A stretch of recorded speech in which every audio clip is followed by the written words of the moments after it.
I wonder if any of you saw a news story that went viral right after Thanksgiving. It was about a man here in DFW who held up a sign in front of a mosque. Did anybody see that story? Okay, somebody did a good job telling that story. So the man's name was Justin Norman, and he stood outside the Irving Mosque with a sign that said, "You belong. Stay strong, be blessed. We are one America." And the story was all over the news. It was being reported by national media outlets. It was all over my Facebook and Twitter and Instagram and all the other things I check too many times a day. And I found myself wondering, in a moment of pettiness, well, why does this guy's thing get all over the news? I've been to that mosque a million times.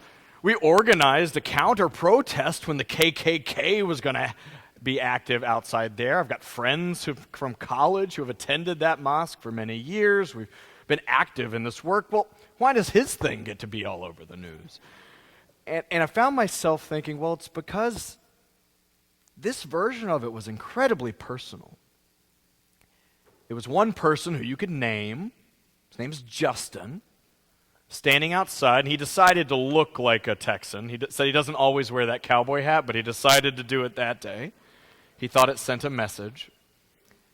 Standing outside, and as the people came by for worship or to engage in their acts of service or to take their children to their schools, you could see mostly women coming up to him, and those who chose to embrace him would. Men giving hugs and handshakes, or women coming in front of him just to offer up kind of a silent moment of thanks. And it was powerful. Something that seems so simple. Something I found myself thinking, well, that's not a big deal. Made a sign, stood outside, held it up. Was that a risk? I found myself in my petty mind thinking. Was that a great act of moral courage? Did it take a lot of funding or a huge committee? Did you have to fight with the powers that be to do it? But for some reason, it really touched the community there. And obviously millions of other people. That mosque has been the target of violence. That mosque has had the KKK threaten to be outside of it. This is last year. I have friends who have attended that mosque, college friends who go to worship there, who have told me that they've often felt frightened or afraid for their children, particularly women wearing hijab going in. It's a largely immigrant community there and disproportionately refugee. People who made their way from their home and had to leave their home because of violence, and they feared for their lives, and they came to our country because of its promise, and on their way to worship were met with semi-automatic weapons and threats. It's amazing to me what a big deal that was. It shouldn't be that big of a deal that people go to worship without being harassed in the United States, but it was. Especially as the world begins to celebrate, or at least the Western, either secular or Christianish world, begins to celebrate the story, who, if we read Matthew's version of the tale, there are only two versions of the gospel narratives in the Christian writings that say anything about Jesus being born. If you read John or Mark, they don't even mention it. It's not of interest to them. Matthew and Luke tell stories, and different stories. In Matthew's version, the Holy Family, Jesus, Mary, and Joseph, flee from their home in Judea and run to Egypt because they have to flee for their lives. Herod, in his anger, like we heard in the poem, has been told by those seeking the star that a new ruler is coming into power, and he is angry and afraid and orders the death and slaughter of young children. He prefers violence to the change. And so the family leaves their home because of political motivations, crosses into Egypt and stays there until this ruler is dead. They go back in the story after he has died and can't even go to their home city because his son is now in power. And they still feel unsafe, and so they stay out of their home for a long, long time. The other version in Luke is really a story about people in poverty noticing where God lives. It's really interesting, these two versions. Here we are, this side of the planet, a lot of folks in this church, in our country, about to celebrate a story that explicitly talks about people fleeing their country because of violence to seek safety in a new land. And it's a big deal in Thanksgiving that one man holds up a sign saying, "I don't hate you." A couple of weeks ago, I had the opportunity to hear a story of a woman who made her way to this country. I've been grateful to participate in a group here in the city this year called the Mayor's Star Council, and it's a group of about 35 of us who are, imagine that we're going to stay being engaged in Dallas for another few decades, and so we're engaging with one another now. And we were gathering to learn about the neighborhood of Vickery Meadow. Some of you are familiar with that. Y'all are an engaged church. But Vickery Meadow here in Dallas is one of these places that's really amazing, but you don't always hear a lot about. It's a neighborhood that is disproportionately immigrant, disproportionately refugee. It's one of the most diverse ethnic, cultural, racial neighborhoods, and it struggles with poverty. We were at Vickery Meadow learning the stories of its residents and their hopes for their community, and one woman named Muna told us of her story. She left Iraq in the mid-2000s because her family was being threatened and her children weren't safe. They weren't safe in that political environment. She was a physics teacher. She and her family left, and through the help of the International Rescue Committee and some human rights organizations here in Dallas, they arrived at DFW Airport at 1 o'clock in the morning. They didn't speak English. Someone had their name written in Arabic, like the gate that Naomi Shihab Nye spoke about. They welcomed them at the door and then took them to their apartment. Can you imagine the shock of flying from, she said they left from Baghdad, they made their way to France, they made their way to New York City, they flew into DFW, it's the middle of the night, someone goes, "Welcome, here's the keys to your new apartment, this is your new home." She talked about quietly venturing out. She said she sobbed for days about the pain of leaving her home, but when she did get the strength and the courage to open the door and walk around her neighborhood of Vickery Meadow, and let me promise you, if Christmas is happening in Dallas, Texas, Vickery Meadow is a good place to go searching for it right now. She went carefully walking around afraid. She knew no one. She didn't speak the language. And she said that it mattered very much to her how people encountered her. Going to the grocery store, dropping her kids off at school, whether the person held the door open with a smile meant that she had a home. Whether the person scowled at her in her hijab meant that she was unsafe. These were clear realities for her. Little things. Little things. And in listening to her story, it struck me how amazingly interconnected she and I and we are, whether we know it or not. That the human condition, the human story that's taking place somewhere I will never go, with people I will likely never meet, how my life, our lives affect hers. It's stunning. Zoning decisions made by our city council a decade ago in a vote affected whether or not she could rent a home in Vickery Meadow. The last time you and I voted on a bond election or not, it affected whether she would have transportation to and from work. The decisions our legislators made and make about how many refugees are allowed in this country, to her, made the decision between life and death. Whether she and her young family would have a place that was at least relatively safe. And I found myself wondering, did I ever pass her in the grocery store? Was I one of those faces that said, "You're home, you belong, be blessed"? Was I grumpy one morning and passed her a little too quickly, and did she think, well, there's another one of them?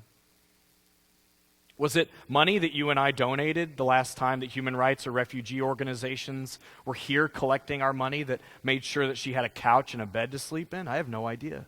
Maybe. Our lives are so wonderfully interconnected. In that Rebecca Parker poem, she points to the fact that Christmas, in this version of the story, welcoming the holy into the world through welcoming others, isn't just happening in Dallas. Rebecca Parker, this Unitarian and Methodist minister, says that story's happening right here. Right here. She says that story is a lot more intimate than we would like to admit. She says, don't read the story and think that Herod is somebody else. Read the story and imagine those moments when you preferred death to change. I've got those. Those moments when you were host to God. Those moments when you cradled and nurtured something holy and new in the world. Those moments when you were very clear about who was welcomed and who wasn't. She says the story of what it means for the holy to be born into the world is not happening somewhere else. It's happening as near and dear as your own breath. And that's really inconvenient for me. That's incredibly inconvenient for me. I would love to either imagine this story as one that's literally true and about a person who was God and died and rose again and took care of all my problems, or read it as a story that has little to do with me because it's just not true. But now I'm challenged to imagine that what it means to be human is not foreign to me. Every part of what it means to be a human being, the rage, the anger, the selfishness, the greed, the great joy and generosity, the capacity for hope and courage and love and tremendous beauty and horrific violence. That as I move through this world, all of that has a home. Right here, right here. How would I live up to such a call? How would we live up to such a call? How would we know when our moment came that we were being called to a great act of moral courage where someone's life depended on whether or not they were welcomed or not? I spent this week reading some of the writings of Teresa of Avila. She was a 16th century Spanish mystic. If anyone was a success in the spiritual life, if such a thing is possible, if anybody moved along the path, she did. She spoke of these ecstatic moments where she felt complete union with the holy. Her comrades wrote accounts of her apparently levitating in prayer. That's how good she was. Or at least it seemed so good that they imagined that's what she was doing. And she wrote over and over again, this saint, the first woman doctor of the church, given that title in the 1500s, canonized shortly after her death. She wrote how frustrating it is to have to do all the work that it takes to be successful in the spiritual life. She said, first of all, you start out kind of like watering a garden by walking many miles to go get a bucket out of a well. And then you slog the bucket over and over and over and over again, and then you pour one little bit of water on your plants, and then you repeat. And it's boring. It's uninteresting and really hard. And then she says you kind of figure out how to make a water wheel that collects the water and sends it through some tubes to where you need it to go. And then she says the spiritual life is kind of like carving a path in a creek and letting the banks water your plants for you. And eventually she says it's like rain, that you don't get a choice. You just have union with the holy. I don't expect to ever get past stage one. But she spoke about how frustrating it was. Day by day, the effort it takes. She talked about watching caterpillars become butterflies and moths. She said, you don't just do that overnight. You have to build a cocoon from your own body and dwell in that place and die to who you are. And then you emerge. But she said, if you think you're going to start meditating or praying or opening up that book today and then emerge a butterfly, you got a lot coming. When I read that story of Naomi Shihab Nye in her airport terminal, I see an example of how these holy moments of encountering others, these holy moments of welcome and trust, of communion, that moment that she describes didn't happen by accident. She had to make a series of little choices, each one seemingly as easy as I thought the man with the sign outside the mosque had made. She hears the announcement, does somebody speak Arabic? And she has a choice. Will she say, that's me or not? And then will she casually let the woman know that the plane's going to be late and then walk away? Or take it further? Will she give her her phone? Will she share the cookies? Will she do this? And little moment by little moment by little moment, heaven on earth is built at an Albuquerque airport terminal. At the end of her poem, she says, this can happen anywhere. Not everything is lost. The poet lives in San Antonio. She grew up here in Texas. She's got a Palestinian parent and an American parent. This story is as relevant to you and me today as it was when she wrote it. But it speaks to the fact that these little moments do make a difference. And I have to be honest with you that I have found myself in these times being really critical and petty about little efforts and little successes. I found myself immediately thinking when this story went, I told you, well, what did that guy do? He held up a sign. Ugh. Big deal. Do they know all the work we've done? I've seen on web boards and Facebook and phone calls with colleagues heated debates about whether someone should wear a safety pin on their lapel to be a sign of visible welcoming in these times. Heated debates. People months away from these challenges, hours into these decisions to wear them, already fighting about who was doing it right and who wasn't. I watched how easy it is to be petty and critical of people who are trying to make a difference because I think what they're doing is too small. Not the way I would do it. One of my New Year's resolutions is to stop that.